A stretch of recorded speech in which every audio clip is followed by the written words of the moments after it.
Primera de Crónicas, capítulo número 13, del 1 al 14. Estoy muy emocionado, este mensaje me gusta, el Señor habló a mi vida y bueno, me inspiró y todo esto. Y la semana pasada hablamos acerca de la importancia de entregar alabanza a nuestro Dios. Titulé al mensaje, ¿qué está robando tu alabanza?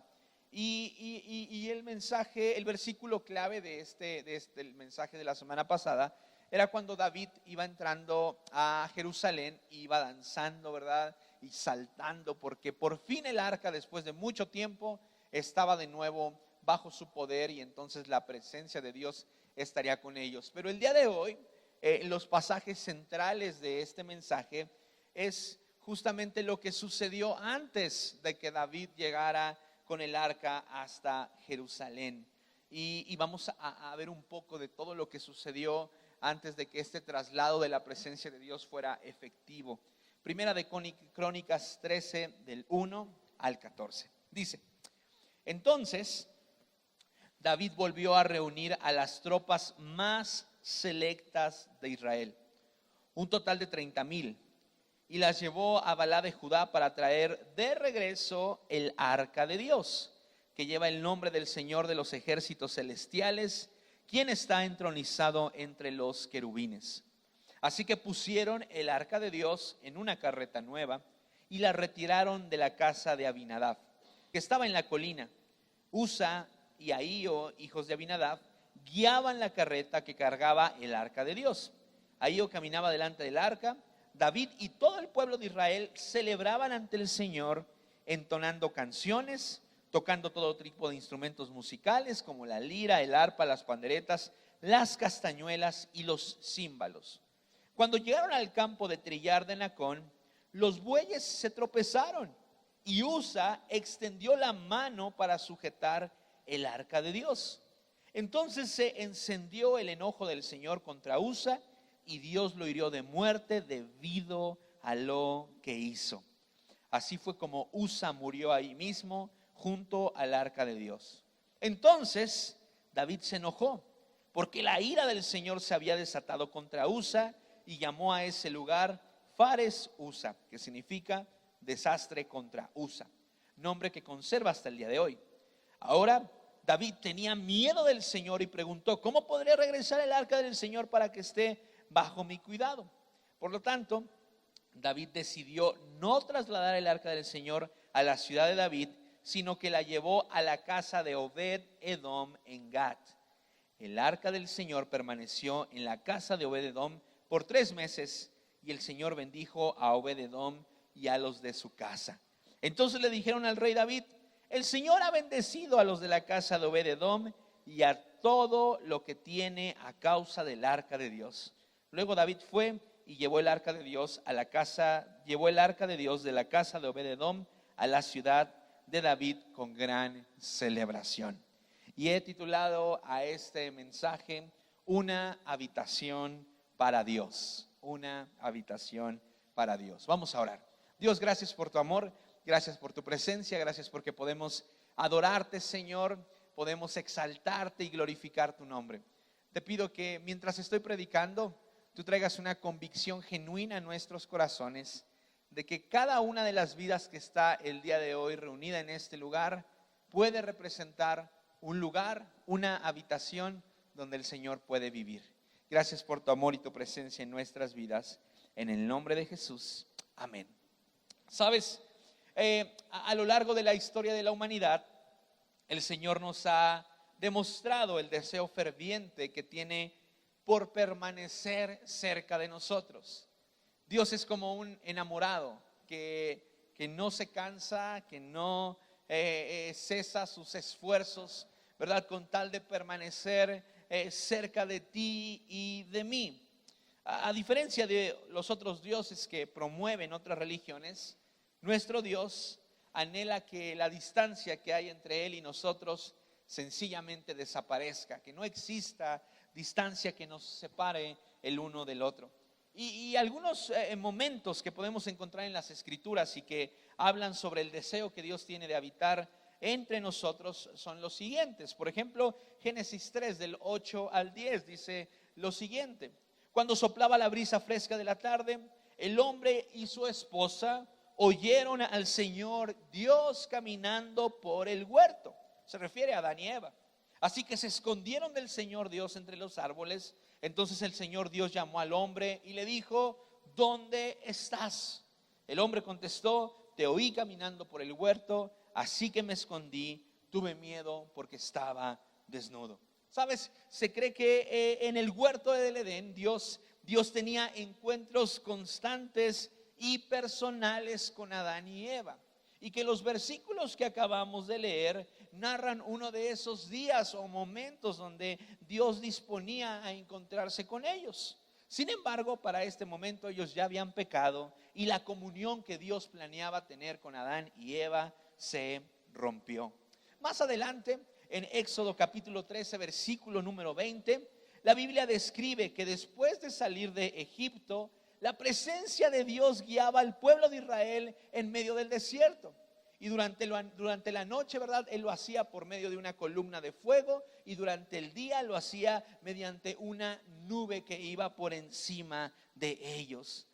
Lo más hermoso de esto es que todo el pueblo de Israel podía dar testimonio de que la presencia de Dios estaba ahí, porque al voltear hacia arriba todos podían verla. Más adelante, en Éxodo 25, versículo número 8, Dios le pidió a los israelitas que construyeran un tabernáculo para que su presencia habitara entre ellos. Dentro de ese tabernáculo iba a estar el lugar santísimo, y en ese lugar santísimo se colocaría el arca del pacto, y encima del arca del pacto se manifestaría la gloria de Dios, o lo que también conocemos como la gloria Shekinah, que era una gloria total y completa del Señor descendiendo sobre aquel lugar. Ahora, esta arca es la misma que se menciona en los versículos que leímos, ¿verdad?, al iniciar este mensaje, en donde David intentaba regresar a Israel el arca, ya que la habían perdido durante un tiempo de guerra en contra de los filisteos. Pero en el Nuevo Testamento, el apóstol Juan menciona en Juan 1:14 lo siguiente: entonces la palabra se hizo hombre y vino a vivir entre nosotros. Estaba lleno de amor inagotable y fidelidad, y hemos visto su gloria, la gloria del único Hijo del Padre. La palabra con la que Dios creó el universo, dice el apóstol Juan, se hizo hombre para venir a habitar entre nosotros. Y ese hombre al cual se refiere Juan es Jesús. Más adelante, el apóstol Juan menciona en Juan 14, 16, 17 las palabras de despedida que Jesús utiliza para decirle adiós a sus discípulos y que él pudiera ascender a los cielos. Dice así: y yo le pediré al Padre y él les dará otro abogado defensor. Me refiero al Espíritu Santo, quien los guía a toda la verdad. El mundo no puede recibirlo porque no lo busca ni lo reconoce, pero ustedes sí lo conocen, porque ahora él vive con ustedes y después estará en ustedes. ¿Sabes? Los deseos que Dios tenía de habitar en medio de su creación no terminaron cuando Jesús ascendió a los cielos. Jesús anunció en estos versículos la impartición del Espíritu Santo, quien es Dios, y ahora habitaría en todos aquellos que declararan a Jesús como su Salvador y su Redentor. Pero más adelante, en Apocalipsis 21, del 3 al 4, dice lo siguiente: oí una fuerte voz que salía del trono y decía: miren, el hogar de Dios ahora está entre su pueblo. Él vivirá con ellos y ellos serán su pueblo. Dios mismo estará con ellos. Él les secará toda lágrima de los ojos y no habrá más muerte, ni tristeza, ni llanto, ni dolor. Todas esas cosas ya no existirán más. ¿Sabes? Es hermoso cómo al leer estos versículos nos damos cuenta que Dios no se detendrá hasta lograr con todos nosotros lo que Él tenía planeado con Adán y Eva. Por esta razón las Escrituras declaran que al partir de este mundo, todos aquellos que fuimos justificados por Jesús, estaremos delante de Él habitando por la eternidad. Porque hay un deseo ferviente en el corazón de nuestro Dios, y ese deseo ferviente es tener intimidad y hacer de nuestros corazones un hogar donde Él pueda descansar. Lamentablemente, y a pesar de este deseo, este hermoso deseo que Dios tiene para con cada uno de nosotros, pareciera como si el ser humano se opusiera a este anhelo proveniente de Dios para que no se hiciera una realidad. Y la historia del traslado del arca es un claro ejemplo de esto, ya que David, ¿verdad?, en el transcurso cometió una serie de errores que retardaron la llegada del arca, es decir, la presencia de Dios a Jerusalén, y que impidieron que Dios habitara en medio de su pueblo. Ahora, quiero que prestes mucha atención a estos errores, ya que aunque Dios desea habitar entre nosotros, muchas veces tú y yo podemos poner los obstáculos para que esto no suceda. Y el primer error que David cometió en medio del traslado del arca es que David omitió las instrucciones de Dios para transportar el arca. Éxodo 25:13 dice lo siguiente: haz también varas con madera de acacia y recúbrelas de oro. Mete las varas por los anillos que están a los costados del arca para transportarla. Estas varas para transportar el arca deberán de quedar dentro de los anillos y nunca las quites. ¿Sabes? Entre las instrucciones más importantes para transportar el arca había dos. La primera era que tenía que ser transportada por hombres de la tribu de Leví. Y la segunda era que tenía que ser cargada sobre los hombros de estas personas. Sin embargo, David ignoró ambas cosas y el final fue totalmente trágico.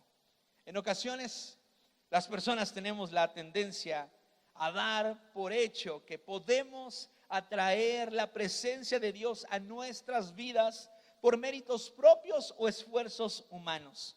Pero esto no es así. Amada iglesia, la presencia de Dios solo puede habitar en aquellos que han sido justificados por Jesús. Constantemente escucho a personas decir, tanto dentro como fuera de la iglesia, que creen que Dios está con ellos debido a las buenas acciones que han hecho a favor de otros o debido al servicio que le dan al Señor. Y entonces hay un montón de personas en el mundo que creen que la presencia de Dios está sobre sus vidas gracias a diferentes méritos humanos que han hecho a lo largo de su vida, pero esto es una mentira.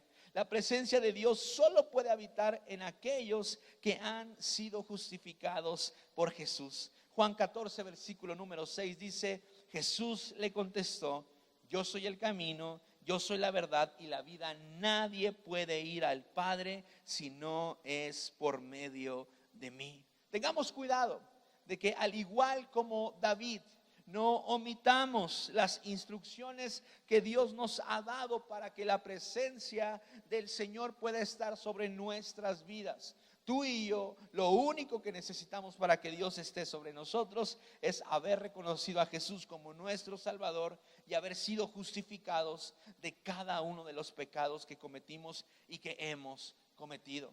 El segundo error fue que David no respetó la presencia de Dios. Primera de Crónicas 13, versículo 3 dice: así que pusieron el arca de Dios en una carreta nueva. Qué bueno que la pusieron en una carreta nueva y no en una carreta de algún constructor que anduviera por ahí. No dice que pusieron el arca en una carreta nueva y la retiraron de la casa de Abinadab, que estaba en una colina. Usa y Ahío, hijos de Abinadab, guiaban la carreta. Sin embargo, versículos más adelante dice que la carreta iba jalada por bueyes que terminaron tropezando. Quiero recordarte esto: la presencia de Dios debe de ser honrada, respetada y glorificada.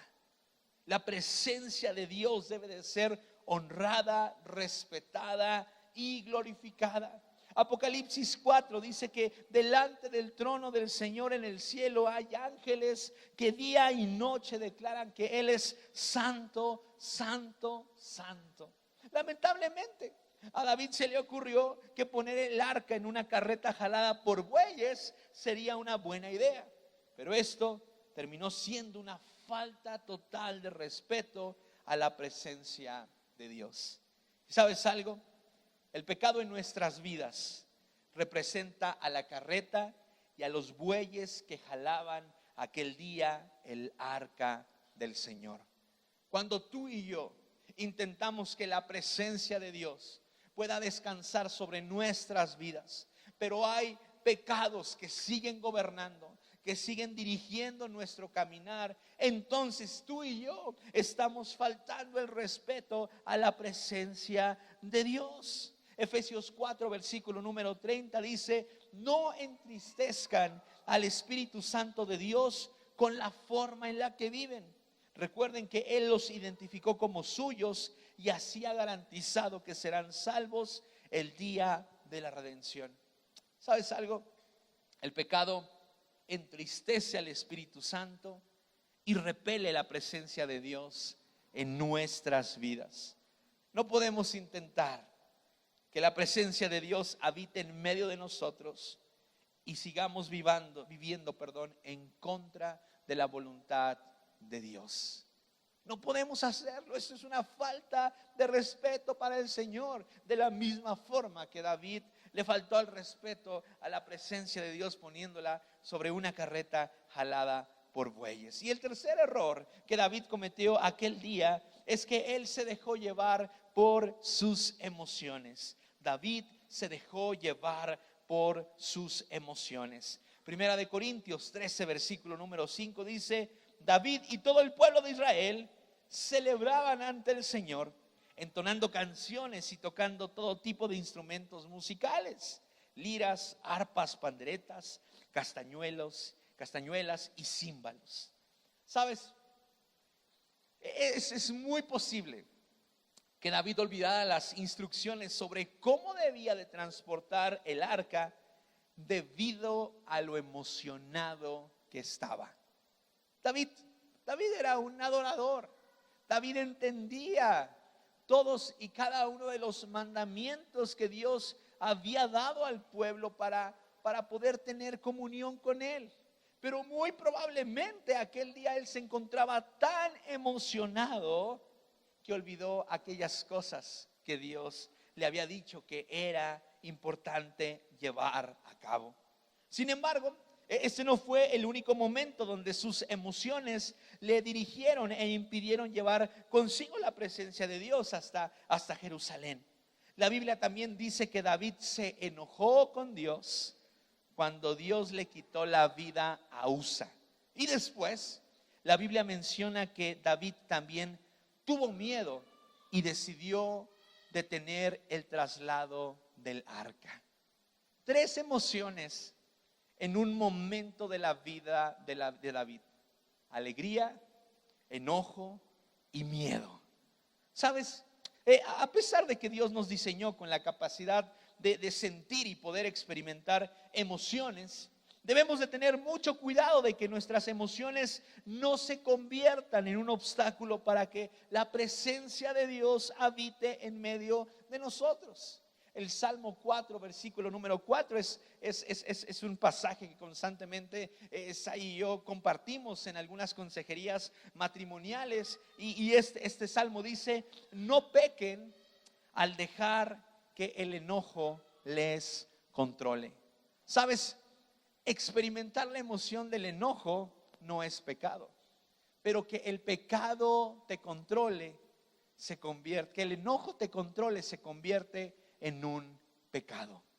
Hay personas, ¿verdad?, que se enojan con Dios porque quizá las cosas no están saliendo como ellos desearían que salieran, y deciden castigar a Dios y dicen: pues para que se le quite a Dios ya no voy a ir a la iglesia, ¿verdad? Porque estoy muy enojado. O quizá personas que no tienen los resultados que ellos tenían en cuanto a diversas expectativas financieras. Dicen, pues voy a detener mi generosidad porque yo esperaba que sucediera otra cosa y no ha sucedido. Y cuando tú y yo, ¿verdad?, dejamos que las emociones sean una serie de impedimentos que nos obliguen a que la presencia de Dios no habite sobre nuestras vidas, estamos cometiendo un grave error. No te dejes llevar por las emociones. No permitas que las emociones, al igual que David, se conviertan en un obstáculo para que la presencia de Dios esté sobre tu vida. Y escucha esto: que la alegría no te haga olvidar lo que se necesita para que Dios esté contigo, y que el enojo o el miedo no te impidan hacer de tu vida un hogar para el Señor.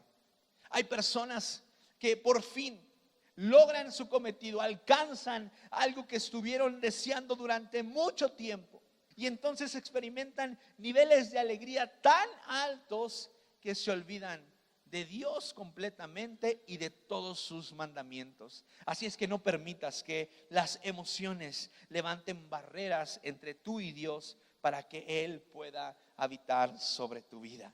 Y quiero cerrar con esto: ¿cómo puedo convertir mi vida en un hogar para Dios? ¿Cómo puedo convertir mi vida en un hogar para Dios? Y lo primero que tendremos que hacer será abrir las puertas de nuestro corazón al Señor. Primera de Crónicas 13:10 dice lo siguiente: por lo tanto, David decidió no trasladar el arca del Señor a la ciudad de David, sino que la llevó a la casa de Obed-Edom en Gat. El arca del Señor permaneció en la casa de Obed-Edom por 3 meses, y el Señor bendijo a Obed-Edom y a los de su casa.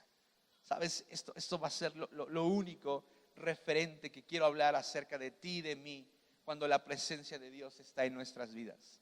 Pero hay una garantía firmada con la sangre de Jesús, que cuando la presencia de Dios está en tu familia, está en nuestras vidas o está en nuestra iglesia, seremos bendecidos. Cuando Dios habita, cuando Dios descansa en tu corazón, cuando Dios descansa en tu hogar, cuando Dios descansa en la iglesia, entonces habrá bendición para cada uno de nosotros. Así es que si tú y yo queremos convertir nuestras vidas para que el Espíritu Santo pueda estar sobre nosotros, tendremos que abrirle las puertas de nuestro corazón, tal y como lo hizo Obed-Edom y su familia. Sabes, a pesar de lo que había sucedido con Usa, que había sido llevado por Dios, ¿verdad? Había perdido su vida a causa de haber tocado el arca. A pesar de todo esto, Obed-Edom y su familia no dudaron en abrir su casa para que la presencia de Dios estuviera ahí. Hay algunos otros versículos que mencionan que antes de que el arca estuviese en la casa de Abinadab y de Usa y de Ahío su hijo, algunos hombres, ¿verdad?, se asomaron al arca, al parecer destaparon el arca, ¿verdad?, y vieron lo que estaba dentro de ella, y en ese momento perdieron la vida. Dentro del arca, ¿verdad?, no había cosas extra. Bueno, sí había cosas extraordinarias, pero la presencia de Dios estaba ahí. Se cree que estaba la vara que reverdeció, se cree que estaban las tablas de la ley, y estos hombres abrieron la tapa y perdieron la vida en ese instante. Sabes, Obed-Edom y su familia tenían razones suficientes para decir: no queremos correr el peligro que otros han corrido al estar cerca de la presencia de Dios. Sin embargo, ellos no lo hicieron así y decidieron abrir su casa para que Dios habitara ahí. Dios desea habitar en corazones que abren sus puertas sin ninguna reserva. Amada iglesia, nuestro Dios nunca tomará una vida por la fuerza. Él desea que de forma genuina y voluntaria le hagamos un espacio en nuestro corazón. Y quiero preguntarte en esta tarde, ¿qué te impide abrir las puertas de tu corazón al Señor? ¿Es el miedo? ¿Es la angustia? ¿Es algún otro sentimiento que parece que mantiene las puertas de tu corazón clausuradas? Ábrelas con libertad y sin reservas para Dios. Lo segundo que tenemos que hacer y llevar a cabo si queremos convertir nuestra vida en un hogar para Dios será mantener un corazón puro. Mantener un corazón puro. Tito capítulo número 1 versículo número 15 dice: todo es puro para los de corazón puro. En cambio, para los corruptos e incrédulos, nada es puro, porque tienen la mente y la conciencia corrompidas. No sé si te ha pasado, pero es súper rico llegar a casa después de un día de mucho cansancio y mucho trabajo y saber que tu casa está en condiciones para poder descansar en ella. Y esas condiciones normalmente son las de orden y limpieza. Si tú sabes, ¿verdad?, que en casa todo se encuentra en orden, que vas a encontrar una casa limpia, deseas con todo tu corazón llegar hasta ahí para descansar. En cambio, ¿verdad?, por más cansado que estés, si tú reconoces que en tu casa no están las condiciones para poder reposar, muchas veces ni quieres llegar, ¿verdad?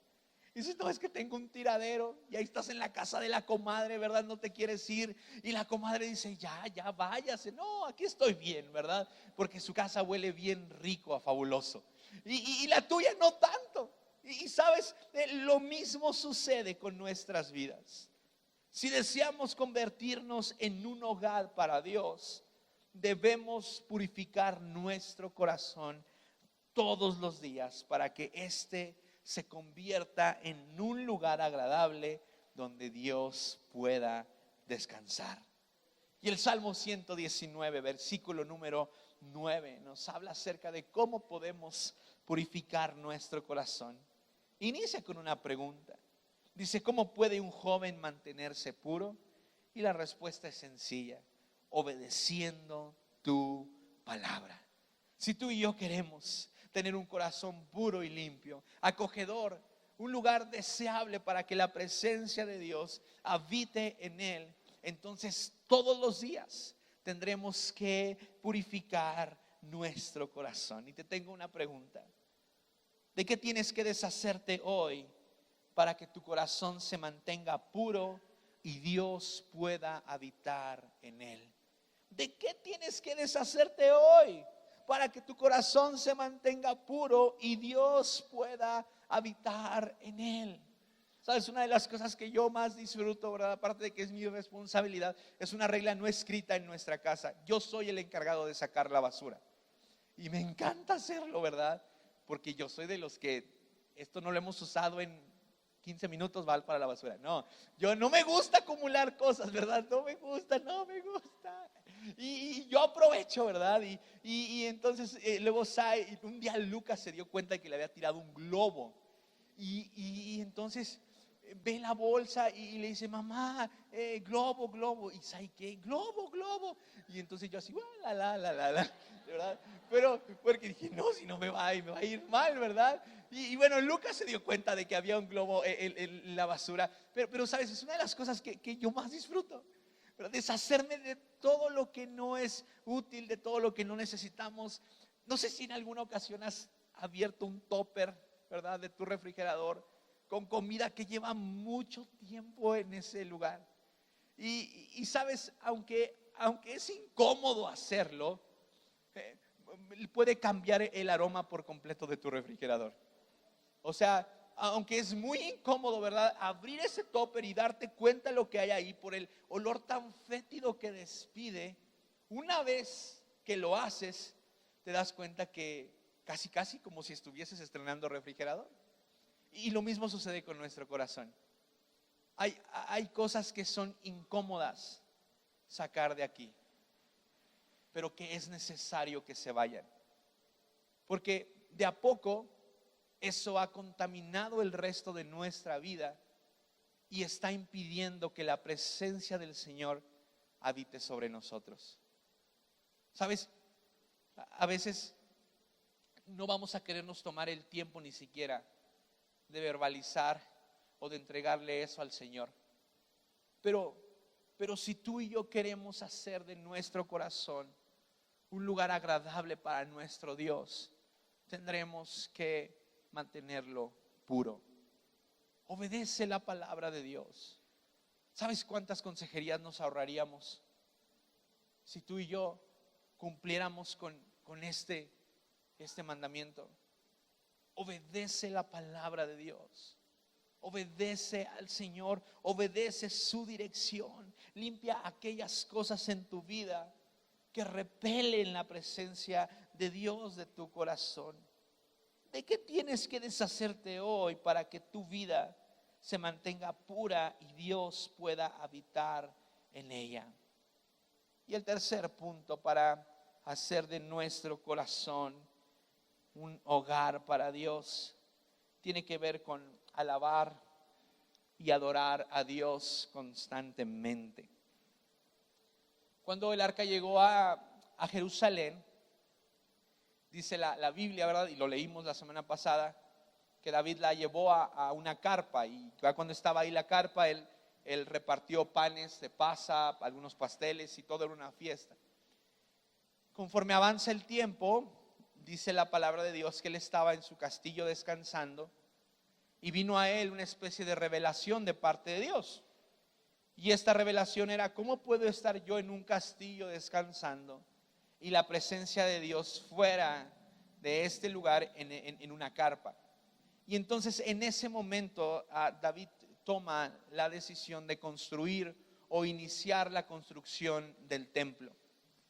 Y sabes, como toda construcción en la Biblia, como sucedió con el arca de Noé, como sucedió con el tabernáculo, como sucedió y va a suceder con la Nueva Jerusalén que aparece en Apocalipsis 21, había especificaciones muy precisas. La vestimenta del sacerdote, por ejemplo, tenía que tener ciertos aspectos muy importantes que no podían pasarse por alto. Lo mismo sucede cuando David dice: quiero construir un templo para que la presencia del Señor descanse ahí. Y más allá de todos los detalles estructurales, las medidas y el material que iban a utilizar, que era un material muy fino, David se propuso que en aquel lugar donde la presencia de Dios iba a estar descansando, tendría que haber alabanza y adoración a Dios constantemente.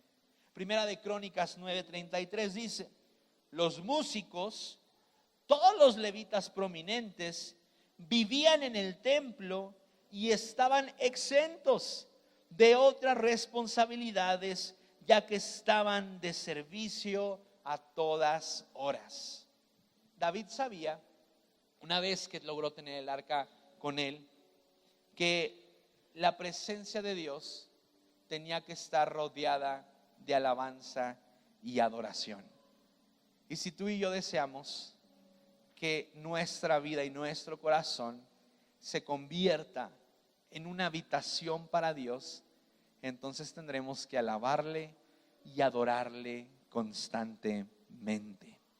Primera de Crónicas 25, el primer versículo, la primera parte, y después voy a leerte el 7.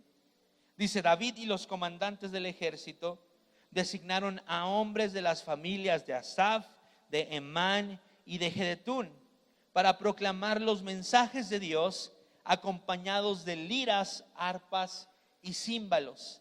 Y checa lo que dice el versículo 7. Todos ellos, junto con sus familias, estaban capacitados para tocar música delante del Señor, y todos, 288 en total, eran músicos por excelencia.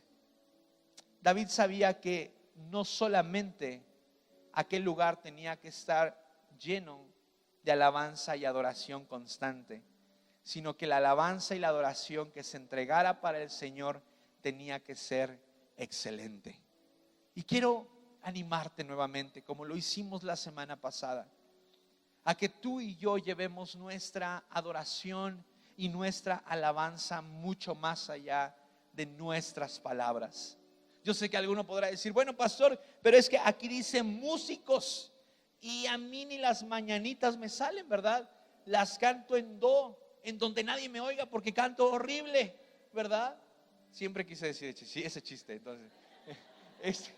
entonces, pero sabes, quizá tú y yo no podemos o no tenemos conocimiento musical, pero la alabanza y la adoración que debe de permanecer en nuestras vidas, porque la presencia de Dios tiene que ser excelente. No solamente le alabes y le adores al Señor en estas 4 paredes, no solamente vivas lo que cantamos y adoramos al Señor en este lugar. No hagas de los cánticos a Dios cánticos religiosos que solamente repites por repetir. Que cada uno de esos significados, que cada una de esas estrofas que tú y yo declaramos domingo a domingo y a lo largo de nuestra semana al Señor, sean cosas que verdaderamente vivimos. Porque si queremos hacer de nuestra vida y de nuestro corazón una habitación para el Señor, entonces tendremos que alabarle y adorarle a Él constantemente. Ponte de pie, por favor, y vamos a terminar. Y yo solo quiero recordarte esto: en Dios hay un ferviente deseo por permanecer cerca de ti, y Dios no va a descansar hasta lograrlo. El Señor quiere que tu vida se convierta en un santuario donde Él pueda descansar. La presencia de Dios ya no está más en un lugar exclusivo, ya no está sobre la tapa de un arca. La presencia de Dios ahora está disponible para todos aquellos que hayan reconocido a Jesús como su Salvador. ¿Sabes? La presencia de Dios se derrama sobre nuestra vida como un regalo inmerecido. Es un regalo lleno de gracia. Sin embargo, es nuestra responsabilidad que la presencia de Dios se mantenga con nosotros. Así es que, ¿por qué no cierras tus ojos? Y ahí en tu lugar dile: Señor, yo quiero ser una habitación para ti. Quiero que mi corazón sea un lugar agradable donde tú puedas descansar. Señor, quiero respetar tu presencia. No quiero faltar el respeto a tu presencia a causa de pecados que siguen viviendo en mí. Quiero darle toda la honra, el respeto y la gloria que la presencia de Dios se merecen al estar en mi vida. Si te has dejado llevar por las emociones, ¿por qué no le pides perdón a Dios? Si al igual que David, las emociones se han vuelto un obstáculo para que Dios habite en tu corazón, pídele perdón. Dile: perdóname, Señor, si es tu caso, porque estás enojado. Perdóname, Señor, porque quizá en medio de la alegría olvidé lo que verdaderamente era importante. No lo sé, pero si las emociones se han convertido en una barrera para que Dios habite en ti, ponte a cuentas con el Señor y pídele perdón. Dios, abrimos el día de hoy nuestro corazón a ti. Levanta tus manos ahí en tu lugar y dile: Señor, abro mi corazón a ti. Este es un lugar donde puedes descansar. La presencia de Dios quiere descansar en este preciso momento sobre tu vida. Y si tú quieres abrir las puertas de tu corazón a la presencia de Dios, repite conmigo esta oración. Dile: Señor Jesús, yo reconozco que has venido a este mundo para perdonar y salvarme de mis pecados. Te pido que envíes a tu Espíritu Santo a habitar en mi corazón. El día de hoy te pido también que purifiques mi vida. Purifica mi corazón. Saca de mi vida todo aquello que no te permita habitar con libertad. Llévame a dar pasos valientes para hacer de mi corazón un lugar agradable para ti. En el nombre del Señor. Amén.